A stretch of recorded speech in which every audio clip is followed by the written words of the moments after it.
channel taram namchari adom yam ngasi video sidi atada ngasi vlog se number oidore bako kaigina habda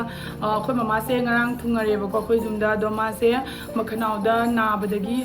siga layeng bala ine bako ado nene wona so haire bako silong do ina chatlasi silong dri yamna fai NEIGRIHMS hospital duga nene su ma su layeng haidi ma su dum jengthong ningya na ne mama ne aine macha thoi papa ne khoi punama ngasi gi nungdin siga thu ani aduga ada oina layeng urani buk machana chawr matung da chat pase ma ki ahan go oidoi ni na aina vlogs ga dum yawaning da na di video manam ning da na se magya na dum tawzabani shelaga kamai to do char age ko ha akalo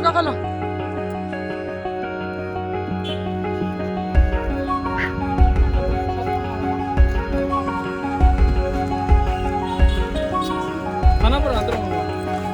बस yung gawin dito tayo.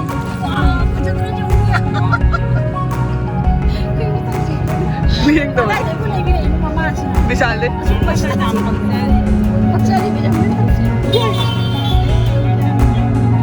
Mi koy ba chala di mai chasma ka chalo to tayo UPCD. Nene se upede na odi uppa na ta uba se. Asina mas na mo. Oji koy khana para yore haidi gari tonga ga chana bagi mafam do sida gari mayam ama le duga karam tong sige na खनरब मतुंगदा अखोई finally अखोई किता ओइबा गाड़ी अमा ngangnareba ko ado pisabudi yamna tangba budi nate haidi tang haidra lik haidra khangde akhoi se keno da ngangna bani ba ko kya 2500 ta ngangna bani aduga akhoi ai marak ta lambe na chapagi blog na magtre mako ngabu khotpa tauna ado finally akhoi hujik yaure silong ado khoi na hujik le pi mafam sri NEIGRIHMS ki hek mamang dani ba NEIGRIHMS ki hospital da sida lere my view se phajadra yengo khopajamni ado sigi mamang da khoi room thi doini ado machagi papa ga dugagi mam jaiga na room thi ba chakhare aduga khoi hujik siga ngai hak pothana lerini ajik room phangya na phone tore e duna khoi hujik chalani mapan da leini si khoi mo phangau dre duna kitang manung da changa khoi lei doini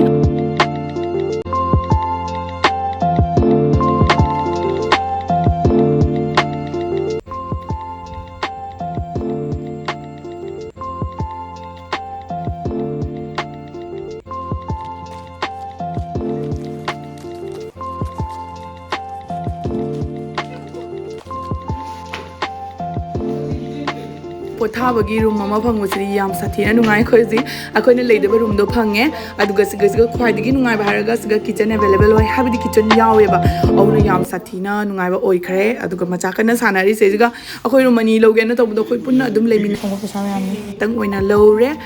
अदुगा खोइ सकरमाइना हिप्पा कमाइना तौबा हाइना खोइ ममजा खोइ कना तानारिनि अदुगा आई kitchen दुसु मयामदा येंगलकी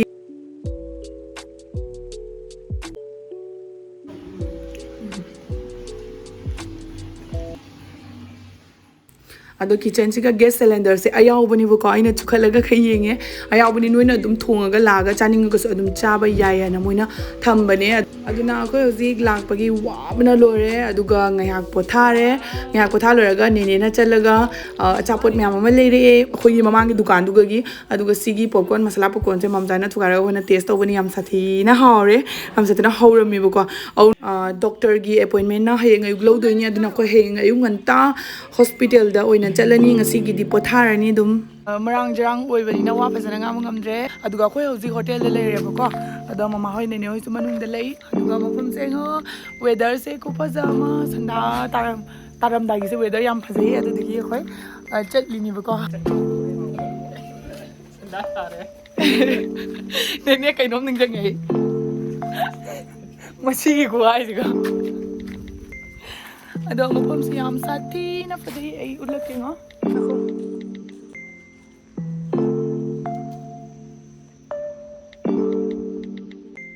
hojikna koi nungdangi dinner chare yumda adom sigagi anakpadagi leiruraga adu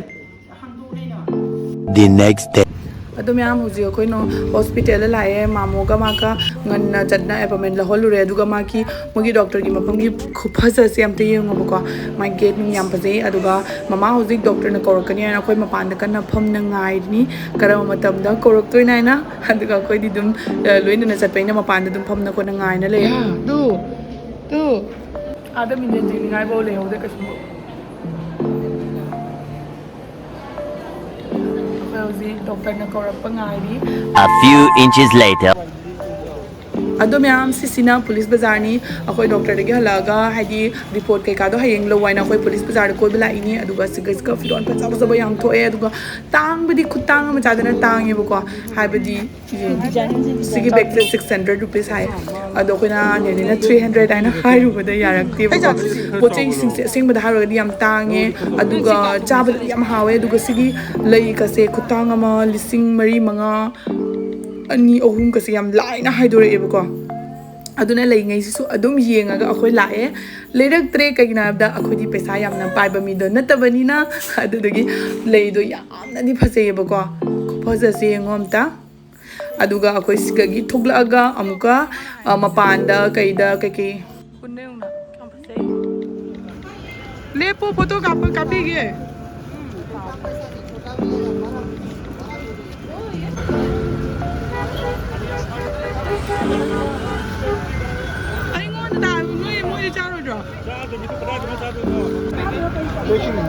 truck कड़क बना लग रहा है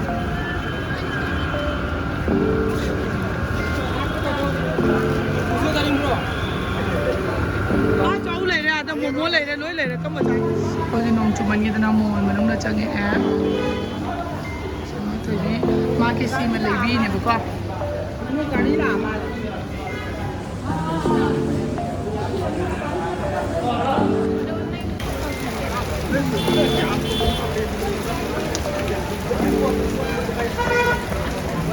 The next day. ꯅꯤꯒ꯭ꯔꯤꯝꯁ ꯍꯣꯁꯄꯤꯇꯥꯜꯗ ꯔꯤꯄꯣꯔꯠ ꯉꯥꯏꯕ ꯀꯨꯏꯔꯅꯤ ꯍꯥꯏꯅ ꯑꯩꯈꯣꯏ ꯑꯇꯣꯞꯄ ꯄ꯭ꯔꯥꯏꯚꯦꯠ ꯍꯣꯁꯄꯤꯇꯥꯜ ꯑꯃꯗ ꯑꯃꯨꯛ ꯂꯥꯛꯑꯦꯕꯀꯣ ꯑꯗꯨꯗꯨꯒꯤ ꯑꯗꯨꯝ ꯆꯪꯕꯒꯤ ꯃꯇꯦꯛ ꯕ꯭ꯂꯣꯛꯁꯤꯒ ꯑꯩꯅ ꯑꯗꯨꯝ ꯍꯥꯞꯆꯒꯦ ꯍꯥꯏꯅ ꯑꯗꯨꯝ ꯍꯥꯄꯛꯄꯅꯤ ꯍꯥꯏꯗꯤ ꯑꯩ ꯕ꯭ꯂꯣꯛꯁꯦ ꯀꯨꯏꯔꯦꯕꯀꯣ ꯅꯝꯗꯕ ꯑꯗꯨꯅ ꯕ꯭ꯂꯣꯛ ꯅꯝꯕ ꯍꯩꯇ꯭ꯔꯦ ꯑꯗꯨꯒ ꯁꯤꯒꯩꯁꯤꯒꯅ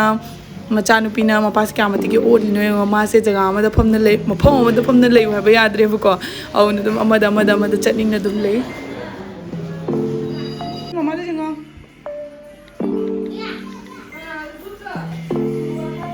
सिगाई थोक्लगा अखोई होटल अमदा चंगरे अदुगा सिगी होटल सिगा अइना चाबो पोट अमता यारमद्रेबको हादी सा थोंबा नता लेरमेबको मखन मखन गी सा थोंबा अदो आइदी सा चादबिना युमदा हलागा नेनेना बोरा हौरगा लेरमे अदु बोरादो ओइना चारे तुंगदा नुंगदांगी हा वाकिंग चाबो ओइना थोइनी मी मरा दो मी सिंजे लोई मी मरा दो उरे मम्मा नंग जब तो उखिद्रे मा खै मम जादी चस्मा ओइना उरे या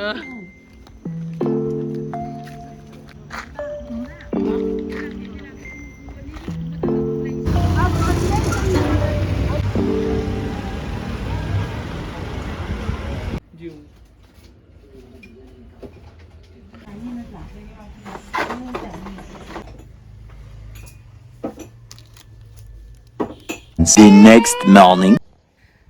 Bye bye अखोइना लेबम से bye bye तौरे कइनमदा अखोइ थोक्ले ngasi se dum ID doctor da report yenghalaga hidak lorga dum yumda la ani ana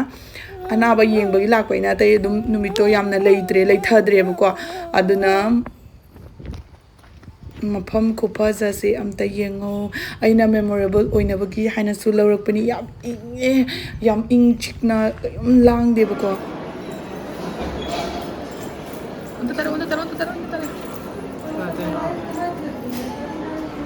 Macha thoina mapada otpagi matang se yengo myam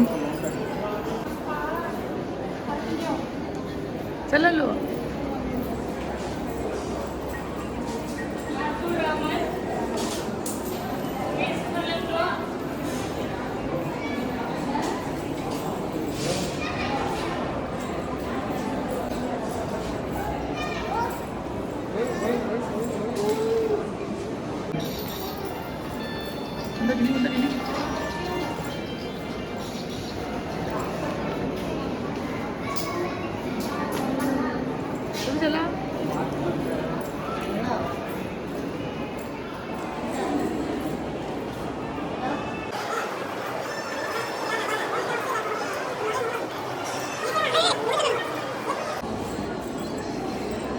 Hello, dada. Hi, Sana.